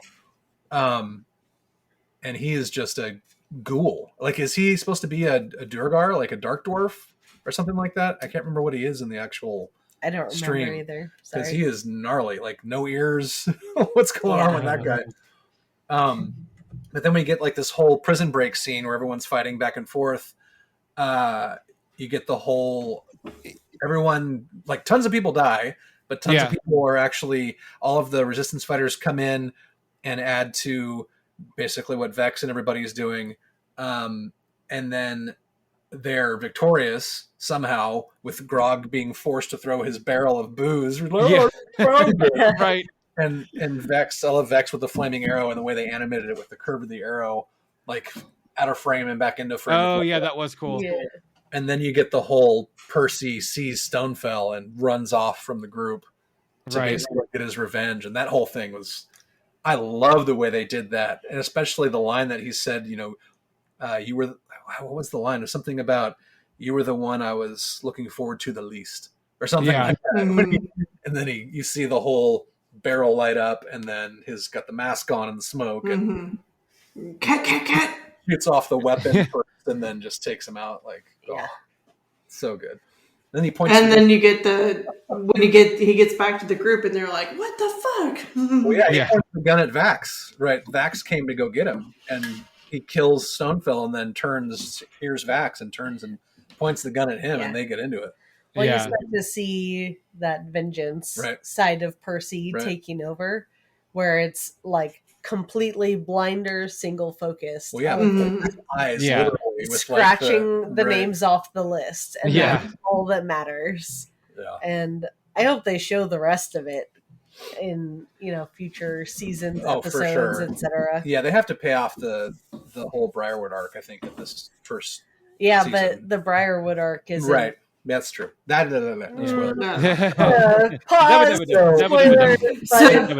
Well, but they're talking specifically about Percy's anger, and Percy's like, "I am the last Derolo. I will have my vengeance." And then Archibald bursts his bubble and say, "But you're not the last.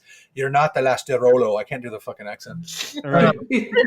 Your sister's Cassandra is still alive, and we saw in the flashbacks that she was taking arrows to the back, kind of thing, as they were fleeing.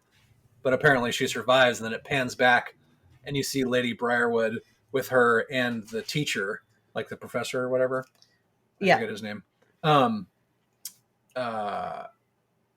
what was his name? Because they connected starts with an A. Archibald. No, that's wrong. No. They connected it earlier because they said that the Kestrel, like the spy. Yeah. I think Kestrel's maybe not the wrong thing. Was with the professor guy, like the teacher that betrayed him. Kestrel was the code name, that they had. Right. So clearly Cassandra is that person, at least in my mind.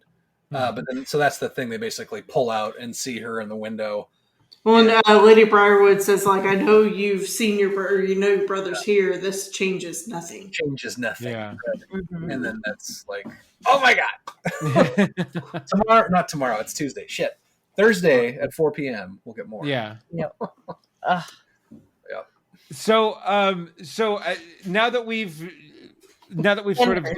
Professor Anders. Professor Anders. There it is. Oh, there you go. No, there you go. Yeah. We got there eventually. Yeah. Right. Yeah.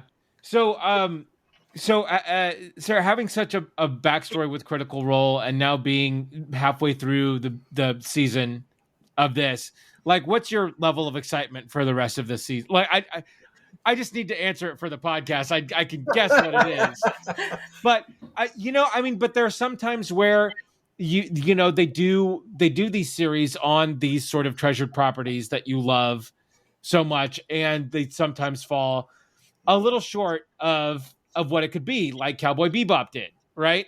Oh, so too soon, Andy. Ouch! Sorry. Too soon. Sorry, yeah, I'm sorry. That was under the belt right there. That was under the belt. But sorry, too soon. Ultimately, what I'm asking is, do you feel that they're paying that they've captured what the Critical Role is all about here, and like 1 to 10, how good of a job are they doing? What's your excitement level for the rest of the season? Oh, I mean, yeah, overall, I'm super excited about it. I love Critical Role and all of them, and everything they do in the broad sense. Right. I wish it was longer. Like, I think that was our first reaction. I was texting Nate, like, oh my God, like, that's it? Like, yeah, we need hour-long episodes. Hour-long episodes. Very quickly. But I mean, on the flip side, that's coming from, each of their streams is 4 hours long. For sure. And, it's like 3-4 hour long episodes turns into a 20-minute, right. Animated episode, right? Right. Yeah. But animation's expensive. But too. I mean, but I know, but really, it's surprising. I found it surprisingly true to the essence of what happened, because when you're playing D&D, there is a lot of rolling the dice and doing the math, and friends, bullshitting on the side, or whatever, that kind of stuff. So I don't feel like they had to cut a lot of it per se. Right. I feel like they caught a lot of the essence of it, and making it more kind of cinematic and theatrical, and these like epic anime, scenes of, like, I really loved it. And part of me also just I love whenever things that I love become accessible to more people. 100%. Right. And so I can say, like, okay, I know you don't play D&D, and I know you don't watch Critical Role, but you can spare. But I've got a taste of the drug for you. Yes. And you need to go watch this and love it so that we can love it. It's like 45 minutes of your time, and if you're not hooked by then, but you will be hooked. I was telling my cousin about this, who was actually the one that got me into the Game of Thrones books back in the day. I got him into D&D back in the day, and then he returned the favor. He hasn't seen this. He hasn't watched any of it. He knows what it is. And I told him, I was like, look, give it 5 minutes. Never mind. Give it 25 seconds.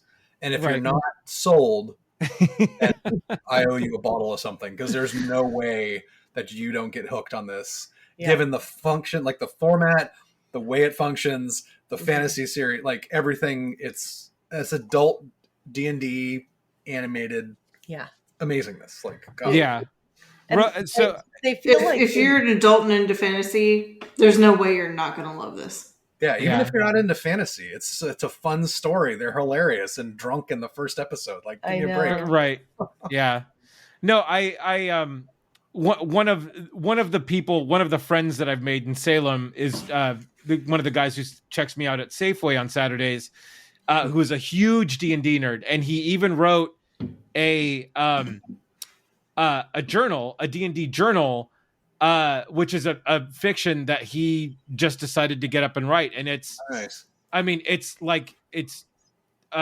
20 sort of episodes, if you will, long. He released it all on his Facebook, and he's like, dude, you got to go read it. You got to go check it out. And it's good. Like, it's great for a guy who doesn't play D&D. Like, it's really well written, and it's great. So I talked to him about it, and I haven't seen him since I've started watching this, so I can't. I'm sure he knows about it. And I'm sure he's watching it, but I can't wait to talk about this with him as well. What's his name? His name is Ben. Shout out to Ben. Can you send us the link? I'd be interested to read that. Okay, yeah, you got to friend him on Facebook, and I'll show you. But yeah, he just posted them in his status updates, and I mean, it's like I said, they're really good.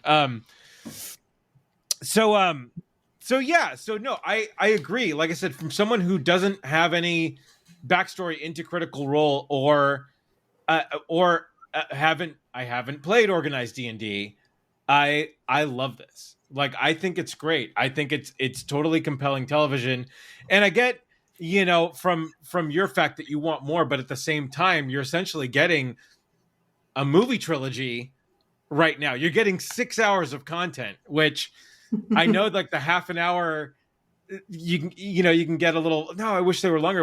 You're getting a 6 hour show, of your favorite D&D thing. So it's just like, at that point you got to be like, this is great. Come on, Joe. Yeah. Go ahead, Joe. Yeah, I was saying it's like that meme of like, would you sit down and watch a 6 hour movie? Fuck no. Would you watch 6 1 hour episodes? Sign me up. Son of a bitch, I'm in. Son of a bitch, I'm in. Yeah. Son of a bitch, I'm in. Yes, Rick and Morty.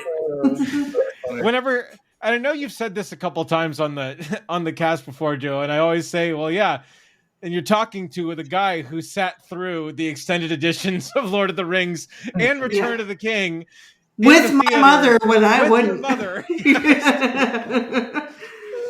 Cheers, Ma. Cheers. Yes. Thank you, Dubois. So what else, Nate? What are your thoughts here? I know what your thoughts are, but come on, vocalize them. A fucking tan, a Billy Bob fucking tan. Oh God, I love this show so much. I don't think it's hyperbole to say that this show is going to change TV. If this show is as successful as it's set up to be, you're going to see so much more content like this. Right. It's already been happening. I've been talking about D&D in different medium and how it's kind of creeping through and getting more popular, and how I can't wait for a breakout show to actually do it right and be accessible and just hilarious and knock it out of the park. And they have absolutely done it with this series. And to make D&D not just like nerdy people in the basement of like, you can have like fun with it of like, hey, there's like dragons, sex, and drinking and fun, right. And it's not just like what is it? Stranger Things, where it's like you're 14 in your basement and it's hunkered down and you don't talk about this. But at the same time, you're a show like Stranger Things does sort of gently ease it into the mainstream, where these kids aren't necessarily. I mean, right. they're outcast-ish, but they end up saving the day at the end, right? Yeah. Right. So Watsy credits Stranger Things with a major revival, like Critical Role and Stranger Things and a couple other events kind of coincided to really ramp up D&D in the zeitgeist, and Joe Manganiello. Cheers. Yeah. Right. Yeah. Apparently, he's trying to make a Dragonlance show right now. Still. Oh God! Please. He guest stars on Critical Role. Oh, shut up! In what? Joe Manganiello. The end of the campaign one. Oh, really? Yeah. Oh God! I won't say anything more. But is it Urkon the Cruel? Oh my God! Oh my God! Yeah. Okay. I was so hooked on the Dragonlance books when I was a kid. Dude, so did I. Fucking up. Yeah, I mean, honest, yeah. I mean, 10 years ago, I could totally see him as a Cameron. Yeah, I mean, like, rewinding all the way back to the beginning. Right. I sort of got into this of, like I said, I was, my mom of my second kid on maternity leave, kind of doing that whole, like, who am I besides a mother kind of, but, like, trying to find output and expression. Yep. And I was like, man, I've always heard of D&D. I'm like, I self-identify as a nerd, but I haven't done D&D, so I feel like I'm missing something. 100%. So I wanted to get into it, and we went. You're welcome. I know. So I was like, okay, we're gonna. So we called up my brother-in-law. Oh, that's right. This is your D&D story. We called up my brother-in-law, said, hey, can you babysit the kids? Because my husband and I, we want to go try D&D. Black Diamond Games. Black Diamond Games, our friendly local game store. You know, they had this is, of course, the before times. Right. Right. Before the plague. Yes. You know, they had their whatever weekday evening D&D group. So we just showed up and we're like, I don't know what D&D is. It sounds fun. Can somebody help us? Oh, wow. And, you know, bless that first dungeon master who's like, sure, here's some like pre-made character sheets. And, you know, they taught us how to roll the dice and whatever. And our brother-in-law was like, wait, that's what you're doing? I want to go with you. We're like, no, you're babysitting. Focus. You have a job. Turns out he is incredibly gifted as a dungeon master. Yes. So. He's always been like a major, he's just very creative and a storyteller and all of that. So he's now been our main dungeon master for years. Oh, that's great. My son is 4 now. So yeah, in a while, but it's just like, I love it because it's all the storytelling and the geekery, and you get to explore all these different places and ideas and themes, and you know, there's battles, and it's epic and it's funny, and like I just love it so much, and I geek out about it, and I'm like 1,000% in. And anything that makes that accessible to more people is awesome. You know, and it's the sort of thing where you're like, hey, D&D, and Spice. You're Spice. You know, and someone's like D&D, and you're like, now we're best friends. Exactly. The Step Brothers moment right there. So No, I've never actually played. I haven't played D&D. I did do a Dragon Age campaign with Paul Manning and Chris Koppel. Oh, nice! And that was like my first like tabletop role playing experience. And like Joe, he had a couple other friends that like I think we did like 2 or 3 Saturdays. You'd love it, it was just like connect with other time. We should get Steve in here and at least do a one-shot for you guys. That'd be great. Oh, that would be a cool episode. That would be a fun episode. We'd have to carve out a couple hours at least, but yeah, for sure. That would be great. Yeah. So fun fact. Yeah, my only problem is like that's the thing is it takes a couple hours or like it would be 3 instead of a podcast night, we'd do like a special whatever and we'd have to try and figure out how to condense that into a couple hours. Fun fact is that Critical Role started because of a podcast. Right, and as a one-shot, too. Yeah, right? as a one-shot. Oh, that's crazy. Sam and Liam had their little podcast of like, let's go try new, fun, different things because, you know, we're bogged down as dads and working and all those things. For his birthday or something, for Liam's birthday. It's like, you know what? My friend Matt Mercer said he'd be Dungeon Master. We're going to try out old school paper D&D. Right. Yeah. And they made their characters like on stream for their podcast. And then just raved about it. The next time they're like, oh my God. That's awesome. Yeah, that'd be cool. I'd love to do that with you guys if you're down. Yeah, no, I think that would be a lot of fun. Time that we can do that. Yeah.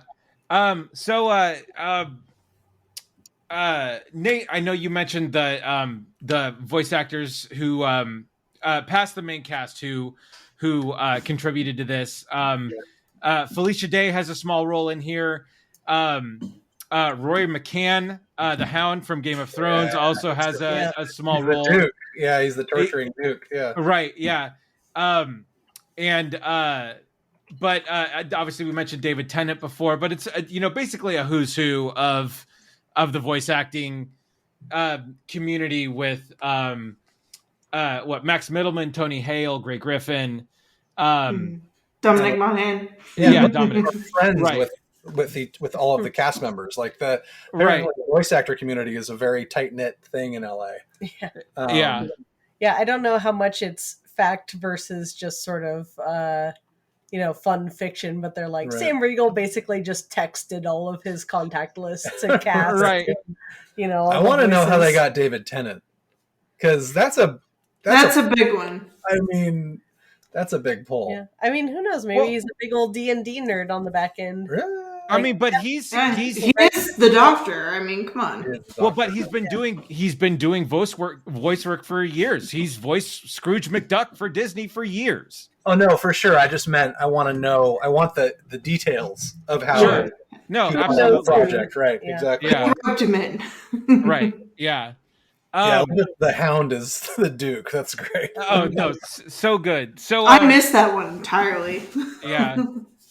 So now they're releasing the next 3 episodes Thursday? Yeah. Friday. Okay. So the next 2 Fridays we're going to get 3 episodes, but they release them on UK time midnight, which ends up being 4 p.m. Thursday Pacific Is it time. Thursday yet? Yeah. And so is it Thursday yet? Is that their stream is on every Thursday, and at the end of every stream, Matt Mercer says, "Is it Thursday yet?" So I'm pretty sure that's why they have the release schedule they do, because then it shows up before they actually do their next campaign. Right. Yeah. Which is campaign 3 currently is streams on Thursday nights. So yeah. So we should probably do a wrap up cast once the series closes. We will. Sarah, you are more than welcome to come back and hang out. I mean, TBD, but we'll see. Right. Come on. Yeah. But we would love to have you back. Thank you so much for coming tonight. This was fantastic.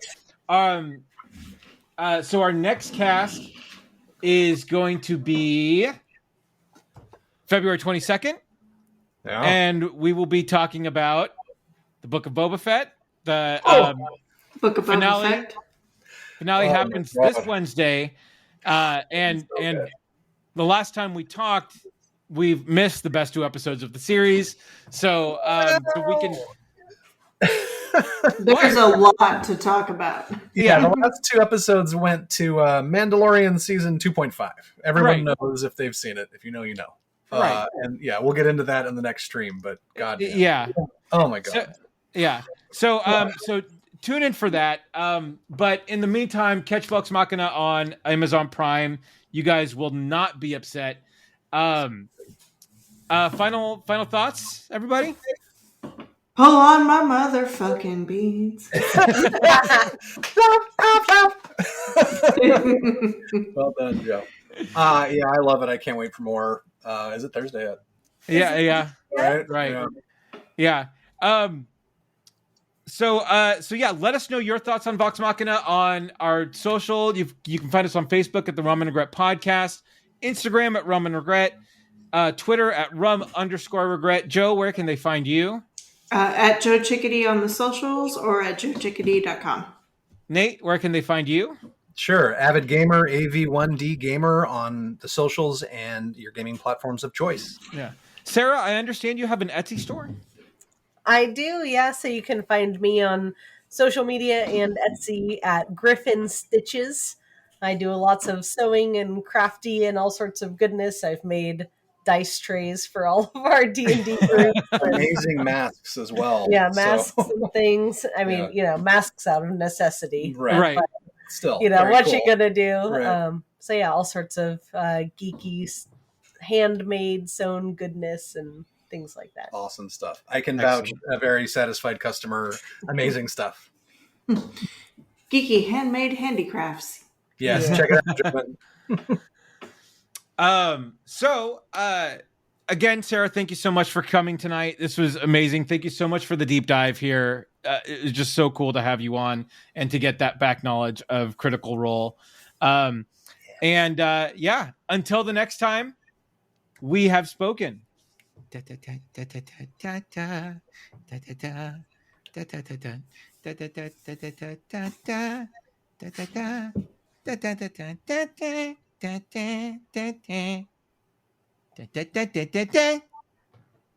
The rules of ball tag are as complex as they are beautiful.